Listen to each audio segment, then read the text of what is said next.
Haunted minds থেকে আমি সিদ্ধার্থ। আপনারা শুনছেন আজকের গ্রাম বাংলা ভূতের গল্প শ্মশানের কালো দরজা। গ্রামের শেষ প্রান্তে ছিল এক পুরনো শ্মশান। সেখানে একটি কালো লোহার দরজা ছিল, যা সবসময় বন্ধ থাকত।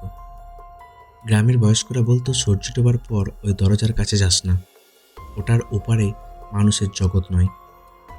একদিন সাহসী যুবক অর্ণব তার বন্ধুদের সঙ্গে বাজি ধরে রাতে শ্মশানে যায়। ঘড়িতে তখন রাত 12টা। চারিদিকে কুয়াশা আর পোড়া কাঠের গন্ধ। হঠাৎ সে দেখে কালো দরজা ধীরে ধীরে নিজে থেকেই খুলছে। দরজার ওপার থেকে ভেসে আসে কান্নার শব্দ। অর্ণব টর্চ জ্বালিয়ে ভেতরে তাকাতেই দেখে সারি সারি ছায়ামূর্তি দাঁড়িয়ে আছে। তাদের চোখ দুটো জ্বলছে লাল আগুনের মতো। ঠিক তখনই একটি কণ্ঠস্বর শোনা গেল, এতদিন পর নতুন একজন এলো। অর্ণব দৌড়ে পালাতে চাইল, কিন্তু বুঝতে পারল সে আর শ্মশানে নেই।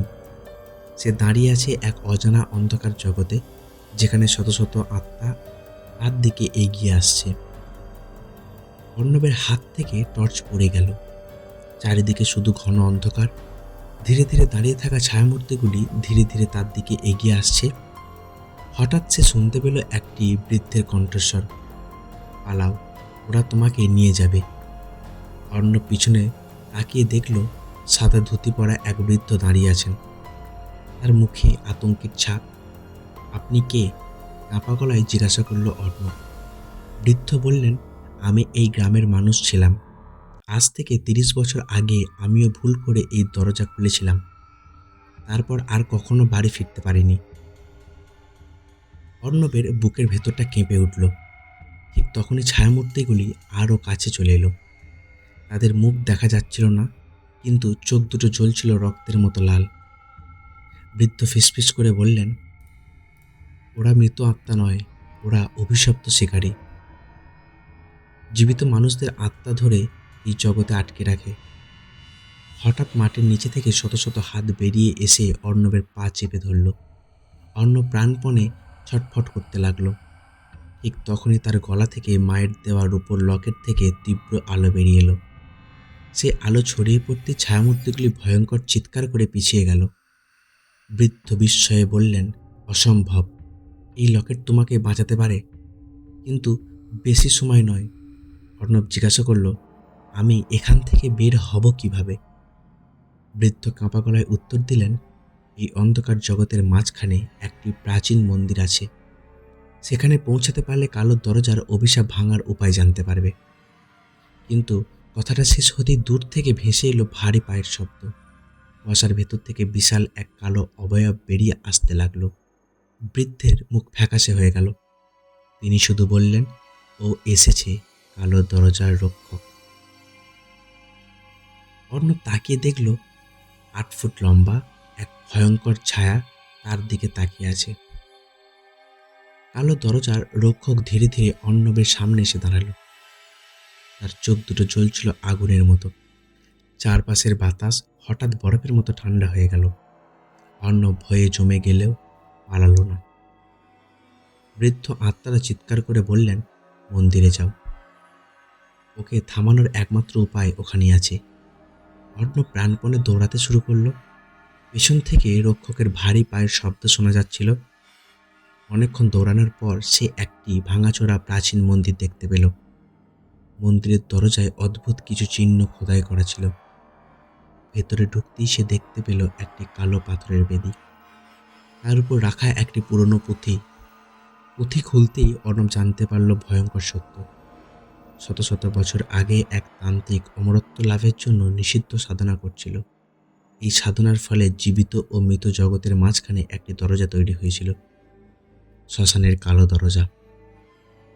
কিন্তু সাধনা ব্যর্থ হয়। তান্ত্রিক নিজেই অভিশপ্ত হয়ে কালো দরজার রক্ষকে পরিণত হয়। পুঁথিতে লেখা ছিল, যে সাহস করে নিজের সবচেয়ে প্রিয় জিনিস ত্যাগ করবে, কেবল সেই অভিশাপ ভাঙতে পারবে।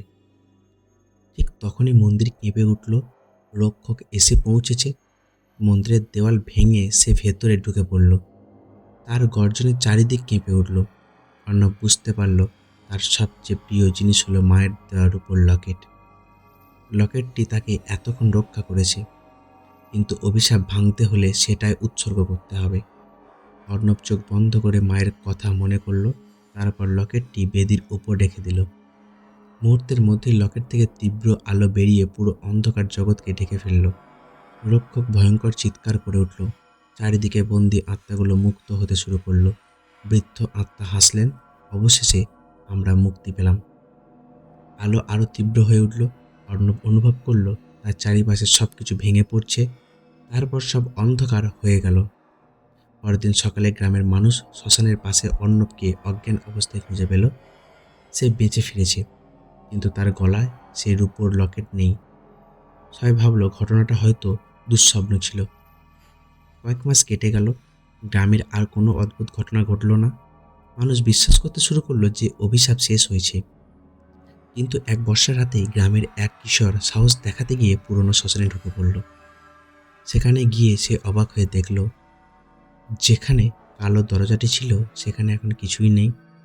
ছেলেটি ফিরে আসতে যাচ্ছিল, ঠিক তখনই মাটির নিচে থেকে একটি ফিসফিসানি কণ্ঠস্বর ভেসে এলো। দরজা বন্ধ হয়েছে, কিন্তু তালা ভাঙেনি। ছেলেটি আতঙ্কে চারিদিকে তাকালো। হঠাৎ শ্মশানের মাঝখানে মাটি ফেটে গেল। ধীরে ধীরে অন্ধকারের ভেতর থেকে উঠে এলো একটি নতুন কালো দরজা, আর তার উপরে রক্তের মতো লাল অক্ষরে লেখা ছিল, অভিশাপ কখনো শেষ হয় না। দূরে বজ্রপাত হলো, আর সেই আলোয় এক মুহূর্তের জন্য দেখা গেল দরজার পাশে দাঁড়িয়ে আছে একটি ছায়ামূর্তি। তার গলায় ঝুলছে একটি পুরনো রূপোর লকেট। গল্পটি কেমন লাগলো অবশ্যই কমেন্ট করবেন। গল্পটি ভালো লাগলে একটা লাইক করবেন। আরও এরকম নতুন নতুন ভূতের গল্প শুনতে চ্যানেলটিকে সাবস্ক্রাইব করবেন।